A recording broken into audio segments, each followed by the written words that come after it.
I just found out my wife has been secretly selling our family estate and laundering over $500, $0 to her ex-lover while pretending to be pregnant with my child. Now she's claiming I cheated and wants everything in the divorce, including the house and our savings. I never thought I'd find myself in a situation like this, but here I am, sitting in a mess I never saw coming. The most shocking part: it all unraveled in a matter of days, and now I realize my wife, Lisa, had been playing me for a fool for months. I mean, who expects their wife to be secretly selling off our family estate and laundering over $500,000 while pretending to be pregnant with my child? That's some straight-up soap opera stuff. Yet, that's exactly what I discovered, and I'm still trying to process how deeply I was betrayed. It all started a few months ago. Lisa had been acting different, more distant, more secretive. She'd leave the house at odd hours, sometimes claiming she was at a prenatal appointment, though she wasn't pregnant at all. I remember the day I first got suspicious was when I noticed her phone kept disappearing. She'd rushed to hide it when I entered the room, and her texts seemed more guarded. At first, I brushed it off, telling myself she was just stressed or overwhelmed with her pregnancy, which she insisted was real, even though I had my doubts. She'd get bitchy when I questioned her, snapping that I was paranoid and that she was tired of my accusations. Then, one evening, I found a strange bank statement tucked inside a file cabinet. It was bizarre because I don't usually look through her stuff, but something told me to check. And there it was, transactions I didn't recognize, huge sums of money wired to accounts I'd never heard of. I Googled the account details and discovered they belonged to her ex-lover, Mark. That was a punch in the gut. I never liked the guy, but I had no idea she was still in contact with him, let alone laundering money for him. The more I dug, the clearer it became. She'd been secretly selling our family estate, the house I grew up in, and funneling the cash to Mark while pretending to be pregnant with my kid. All of it was a lie. I confronted her. That night, I was furious. I threw the bank statements on the table and demanded an explanation. Her reaction: she looked at me with that bitchy smirk she always wore when she thought she was in control. She lied outright, claiming I was crazy, that I was jealous and paranoid. She said Mark was just a friend, that I was imagining things, and that the money was for some investment she was planning. She insisted she was pregnant, that I was the father, and that I should be happy for her. The way she lied, the way she looked at me, like I was nothing but a pawn in her game, it made my blood boil. The emotional roller coaster kicked in hard. I felt shock, then anger, then sadness. How could she do this? How could she lie about something so huge, so fundamental? I kept replaying all the moments I missed the signs.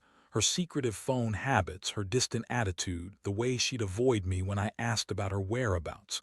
It all made sense now. She'd been planning this betrayal for months, maybe longer. And the worst part, she was still lying even as I stood there, exposed and betrayed. I felt a profound sense of loss, not just of the trust in my wife, but of the life I thought we had. I'd built a future with her, thought we were solid, and now I saw the truth. She'd been leading a double life, secretly lining her pockets, destroying what we had. For days I couldn't sleep, couldn't eat. I kept questioning whether I was to blame, whether I missed the signs, whether I was naive. But deep down, I knew this was her choice, her deception. I wasn't the one who cheated or lied, she was. Still, it hurt. It hurts every day to think about what I lost and what I've discovered about her. That's where I am now, sitting here trying to figure out what comes next. Do I fight for the marriage? Do I walk away? Do I seek revenge? Honestly, I don't have clear answers yet. All I know is that my world has been turned upside down, and I'm left trying to pick up the pieces of a life I thought was stable. The betrayal runs deep, and I'm only beginning to understand just how much she lied and how much money she stole behind my back. I've got a long road ahead of me, but I wanted to get this out. It's the only way I can start making sense of it all. After I found out about the money and her lies, I couldn't just sit there and do nothing. I felt this burning need to understand everything, to get ahead of her plans, to figure out how deep this rabbit hole went. I started digging into her phone, her emails, her financial records. I already knew she'd been lying about the pregnancy. She wasn't pregnant at all. but I wanted proof of everything, every detail. That's when I discovered the full scope of her deception. She'd been secretly selling off our family estate, the house I grew up in, a place that meant everything to me. She'd been quietly transferring the money to her ex, Mark, laundering over $500, $0. I was stunned. How could she do this? How could she betray our entire life like that? I remember the moment I found the confirmation. I was scrolling through her email archives, trying to find some clue about her whereabouts or her plans. Instead, I stumbled on a series of encrypted messages between her and Mark. They'd been talking about the sale of the estate, about splitting the proceeds, about laundering the cash through various shell companies. She'd been handling everything: contracts, bank transfers, even fake documents to cover her tracks. The sheer scale of it made my stomach turn. I felt like I'd been punched in the gut. All this time I thought we were building a future, and she was secretly ripping it apart behind my back. The next step was confronting her again, but this time with everything laid out in front of her. I called her into the living room, laid the documents on the table, and watched her reaction. Her face went pale for a second, then she scoffed, trying to downplay everything. She claimed I was paranoid, that I was making up stories because I was insecure. She told me Mark was just an old friend, that I had no right to judge her. She said she was pregnant, that I should be happy, that I was just jealous of her past. Her words were slick, full of lies, but I wasn't buying it anymore. I saw her for what she was: an expert at deception, a manipulator, a liar. The emotional toll was huge. I felt betrayed, humiliated, angry. How could she do this to me, to us? For years I trusted her. I supported her through everything, believed she was honest, a good wife. And now I find out she's been selling our family estate, laundering hundreds of thousands of dollars, all while pretending to be pregnant with my child. That last part, honestly, was the worst. She knew I wanted a kid, and she used that to manipulate me, to hide her affair, to cover her tracks. I kept asking myself how I didn't see it sooner, how I was so blind to her lies. But the truth was, she was always one step ahead, hiding her true self behind that bitchy smirk. I'll admit, I felt a strange mixture of sadness and rage.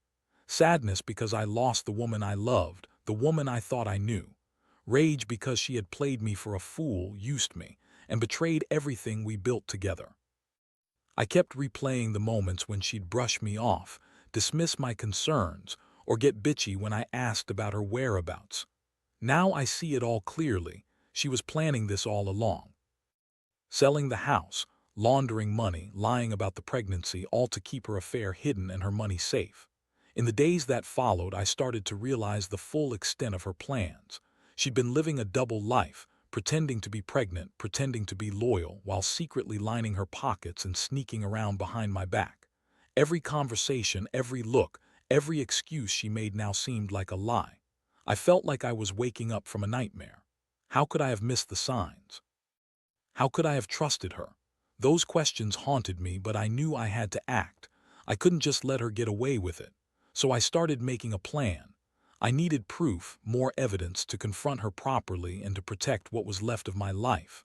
I reached out to a lawyer, started gathering all the financial documents, and made copies of everything.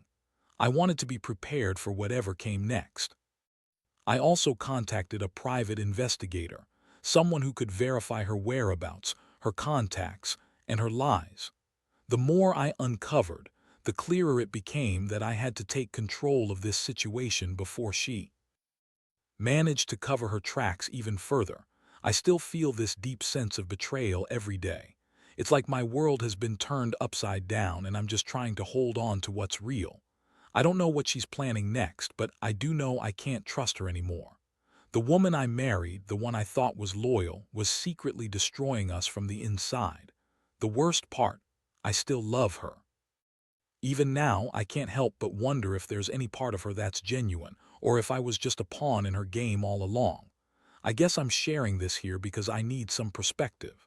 I don't have many people to talk to about this, and honestly, it's hard to admit how much I've been blindsided. But I'm determined to get to the bottom of this, to protect what's left, and to figure out what my next move should be. The betrayal cuts deep, but I refuse to let her win. After everything I uncovered, I knew I couldn't just confront her again without solid proof. The last thing I wanted was to accuse her falsely or give her a chance to spin some new lie. I needed to be strategic, methodical. I spent the next few days doing just that, gathering every piece of evidence I could find. I hired a private investigator to track her movements, verify her alibis, and see if she was meeting with Mark or anyone else.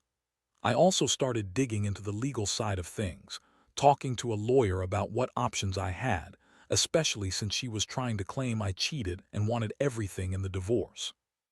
In the meantime, Lisa kept up her act. She was still bitchy, still throwing tantrums whenever I questioned her, but I could see the cracks in her facade. She was nervous, maybe even scared. She knew I was onto her, and I think she realized I wasn't going to back down. She kept insisting she was pregnant, that I was the father, and that I should stop accusing her of cheating. But her words sounded hollow now, like someone trying to fool themselves more than me. I could tell she was panicked, trying to keep her story straight, but her eyes betrayed her. There was fear there and maybe even guilt. One night, I decided to set a trap. I left my phone on the nightstand with a recording app running, hoping to catch her slip-up or some secret conversation. Sure enough, that night she snuck out of the house and went to meet someone. I followed her from a distance, heart pounding. She met with a guy in a parking lot, probably Mark or someone working for him. They talked quietly, exchanged something wrapped in a cloth, and then she hurried back home. I recorded everything. That was the final nail in the coffin, proof that she was still in contact with her ex-lover, still scheming behind my back. The next day I confronted her again, this time with everything on video. I played the recordings for her, watched her face drain of color. Her excuses came fast. She said it was just business, that Mark was helping her with some investment, that I was just jealous and paranoid. She claimed I was the one cheating, that I'd been unfaithful, and that I was trying to ruin her. That was the moment I saw her true face, bitchy, manipulative, and completely disconnected from reality. She was trying to turn the tables to make me look like the bad guy, but I wasn't buying it anymore. The emotional impact hit hard. I felt betrayed, angry, and exhausted. How could she lie so effortlessly? How could she use our trust against me? I started questioning everything, our marriage, my judgment, whether I ever truly knew her. I'd been so blind, so trusting. And now I was left with this mess, with the knowledge that she'd been secretly selling our family estate, laundering money, and pretending to be pregnant, all while trying to make me look like the villain. It felt like the ground had shifted beneath my feet, and I was just trying to stay upright. I remember sitting alone that night, staring at the evidence I'd collected. I felt a strange mix of disgust and heartbreak. I'd loved Lisa for so long, believed in us, believed in the future we'd planned. But now I saw her for what she truly was, a liar, a thief, a manipulator. The woman I married was gone, replaced by someone I didn't recognize. The pain was immense, but part of me also felt relief. I finally knew the truth, and I could start making decisions based on that. I knew I had to decide whether to fight for the marriage or cut my losses. I wasn't sure if any part of her was salvageable after this. The betrayal was too deep, the lies too many. But I also knew I couldn't let her get away with this, selling our home, laundering hundreds of thousands, and pretending to be pregnant to cover her tracks. I wasn't going to let her destroy everything I cared about. I reached out to my lawyer again, told him everything, and started preparing for what was next. I also contacted a financial advisor to see what could be recovered or frozen before she tried to move any more money. Honestly, I'm still reeling from all of this. I keep waking up thinking about what I've lost and what she's done. I love her, but I also hate her for what she's put me through. I keep asking myself how I missed all the signs, how I was so blind. But I know one thing for sure: I refuse to be a victim in this story. I'm taking control now, even if it's just to figure out how to pick up the pieces and move on. That's what I have to do. I can't change the past, but I can decide what my future looks like, and I won't let her ruin that. After gathering all the evidence and confirming her involvement in the estate sale and money laundering, I knew I had to act fast. My lawyer advised me to file for an emergency order to freeze her accounts and halt any further transactions. I wasn't about to let her slip away with a fortune she'd stolen from us, especially not while she kept up her lies about being pregnant and innocent. I felt sick thinking about how she had been living a double life, pretending to be caring, pretending to be pregnant, all while secretly cashing in on our family's legacy. The day I went to the lawyer's office, I felt a strange mix of adrenaline and dread. I handed over all my evidence, bank statements, emails, recordings from the night she met with Mark. I told him everything I knew about her selling the estate behind my back and laundering hundreds of thousands. We prepared the paperwork for an immediate injunction. I wanted to stop her from transferring any more money, from hiding assets, from doing anything that could hurt me further. It was a tense, nerve-wracking process, but I knew it was necessary. I couldn't let her continue with her schemes. Meanwhile, Lisa was still acting like she was the victim. She'd start throwing tantrums, accusing me of cheating, saying I was the one who'd been unfaithful. She'd cry, scream, and yell that I was trying to ruin her life, that I was a terrible husband. The more she played the victim, the more I saw her desperation. She knew I had proof now, and it was only a matter of time before the truth came out fully. Her bitchy attitude was on full display. She'd call me names, belittle me, try to manipulate the situation. But I was done falling for her lies. One evening, I caught her sneaking around again. I had installed a hidden camera in the living room, just in case, and this time I caught her texting Mark again. They were planning something, more meetings, more secrecy. I played the footage for her. Her face twisted in anger and frustration. She shouted that I was crazy, that I was spying on her, that I was paranoid. But I knew better now. I knew she was still actively involved in her scheme, still trying to cover her tracks. This was the moment I realized I had to confront her head-on, not just with evidence but with a clear plan to end this nightmare. I sat her down and told her I knew everything. I laid out the evidence, the recordings, the financial documents, the emails, her reaction. She stared at me with a mix of rage and disbelief, then started crying. She begged me to stop, saying she was pregnant and that she loved me. She swore she'd never do anything like this again, that it was all a mistake. But I didn't buy her tears anymore. I saw through her act. I told her I was filing for divorce and that I was going to take back what was ours, our house, our savings, everything she tried to steal. The emotional toll was crushing. I felt betrayed, humiliated, and angry all at once. I'd trusted her, loved her, and now I saw her for what she truly was, someone who'd lied to my face, who'd plotted behind my back, who'd stolen from me. It was hard to accept that the woman I'd married had been living a lie all along. I kept asking myself how I'd missed the signs, how I'd been so blind. But I knew I had to focus on moving forward. I couldn't change what she'd done, but I could control how I responded. I started making real plans. I met with the lawyer to prepare for the divorce, to ensure I'd get my fair share, and to protect what was left of my assets. I also contacted a financial expert to help me trace and recover some of the money she'd laundered, but I knew that might be difficult. The estate sale was a huge blow. She'd already transferred ownership, and I'd have to fight in court to get it back. I also reached out to a therapist. This whole ordeal was taking a toll on my mental health, and I needed support. I'd been strong so far, but inside I was breaking. That night I sat alone in my living room, staring at the evidence spread across the table. I felt numb, exhausted. All I wanted was to wake up and find out this was just a nightmare. But I knew it was. This was real, and I had to face the consequences of her lies. I thought about the future, what it would be like without her, what kind of life I could rebuild. She stolen so much from me, but I also realized I had the strength to start over. That's what I kept telling myself. I'd get through this somehow. I had to, for my own sake, and for whatever future I could still salvage. The legal battle was a nightmare from the start. My lawyer warned me that recovering the estate or the money would be complicated. She'd hidden assets, created fake documents, and probably transferred a lot of it offshore by now. Still, I had enough evidence to at least get her in court and freeze whatever assets she hadn't already moved.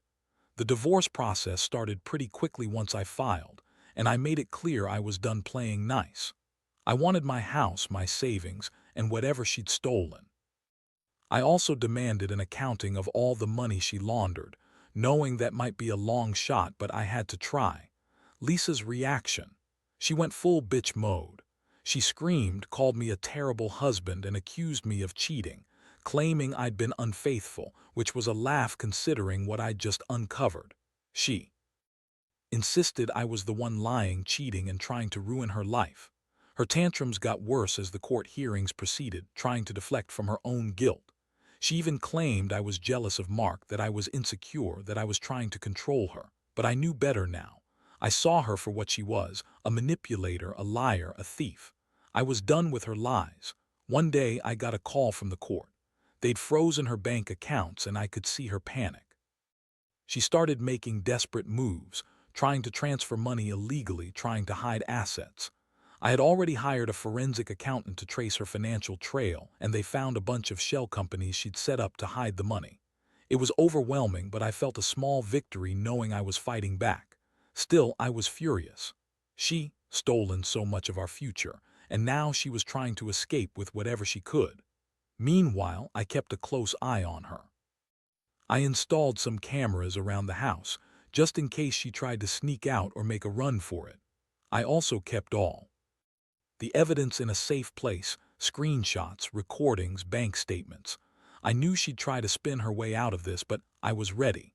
Every day I felt more determined to see this through, no matter how exhausting it was. The emotional toll was huge. I was angry, betrayed, and hurt, but I also knew I had to stay strong for myself. The worst part was watching her try to manipulate everyone around her. She'd call friends, family, anyone who would listen, crying and claiming I was the bad guy, accusing me of cheating, of trying to ruin her reputation. She'd lie about her pregnancy, about the estate, about everything. But I had the evidence, and I was prepared to use it. The court hearings were grueling, with her trying to deny everything, but her lies kept unraveling. Her bitchy attitude only made her look worse. I saw her desperation, and honestly, it made me sick. Through all this, I learned something important: how much someone can hide their true nature behind a pretty face and a fake smile. Lisa had been pretending for so long, and I'd been too blind to see it. But now, I saw her for what she truly was, and I was glad I'd uncovered everything before she managed to slip away completely. Still, it hurt knowing she'd betrayed me, our marriage, and everything we built. I kept asking myself how I could have missed the signs, how I'd trusted her for so long. But I also knew I had to move forward, no matter how hard it was. Eventually, the court ordered her to pay back a significant portion of what she stole, and I got a judge to sign off on the estate sale reversal. It wasn't everything I'd hoped for, but it was a start. I was finally starting to see some light at the end of this dark tunnel. I knew I'd have to rebuild my life, my trust, and my sense of security. The betrayal had shattered my world, but I refused to let it define me. I was determined to come out of this stronger, even if it meant starting over from scratch. The pain was real, but so was my resolve. I wasn't just a victim, I was a fighter, and I was ready to claim what was left of my life. In the end, everything I fought for came together, though not without a lot of scars and lessons learned the hard way. The court orders finally forced Lisa to pay back what she'd stolen, and I managed to reclaim the house and a portion of the savings she'd tried to hide. It was a small victory, but after everything, it felt like a huge weight had been lifted. Still, the damage she'd caused, emotionally, financially, and trust-wise, was something I knew I'd carry with me for a long time. It's strange how someone you love can turn into a stranger so quickly, and how betrayal can cut so deep that it leaves permanent scars. Looking back, I realize I was naive to think I knew her at all. I thought we had a solid future, that we were building something real. Turns out, she'd been planning her escape, her betrayal, right under my nose. The estate sale, the laundering, the pregnancy lie, all part of her grand scheme to cover her tracks and keep her secrets safe. It's a brutal lesson in trusting the wrong person, in ignoring the small signs that something was off. I wish I'd seen it sooner, but I also understand now that sometimes you only realize the truth after it's all fallen apart. What I've learned from this experience is invaluable. Never ignore your instincts. If something feels wrong, dig deeper. Don't let anyone manipulate or gaslight you into doubting yourself. And most importantly, don't be afraid to stand up for yourself, even when it feels overwhelming. I had to fight tooth and nail to get my life back, and I still have a long road ahead. But I'm stronger now, more aware of how deception can hide behind a pretty face, and how resilience is the only way to survive. As for Lisa, I hope she faces the consequences of her actions. I don't harbor hatred, just a deep disappointment and a cautious hope that she'll eventually realize the damage she caused. For me, I'm slowly rebuilding what I lost, piece by piece. I've started therapy, leaned on friends and family, and focused on my own healing. It's a long process, but I know I'll come out of this wiser and more cautious. Trust is hard to rebuild after betrayal, but I believe in second chances, just not with her. This whole ordeal has taught me that life is unpredictable and that the people we trust aren't always who they seem. I've learned to guard my heart more carefully and to never take anything for granted. I've also learned that sometimes you have to fight with everything you've got just to reclaim your life. And in doing so, you discover strength you never knew you had. So I'm sharing this story here not for sympathy but as a warning. Be careful who you trust. Watch for the small signs of deception. And never let anyone steal your peace or your future. Because in the end, the only person responsible for your happiness is you. And no matter how deep the betrayal, you can find a way to heal, rebuild, and move forward. I'm doing that now, step by step. And if there's one thing I want anyone reading this to take away, trust your gut, stand your ground, and never let someone else's lies define your life.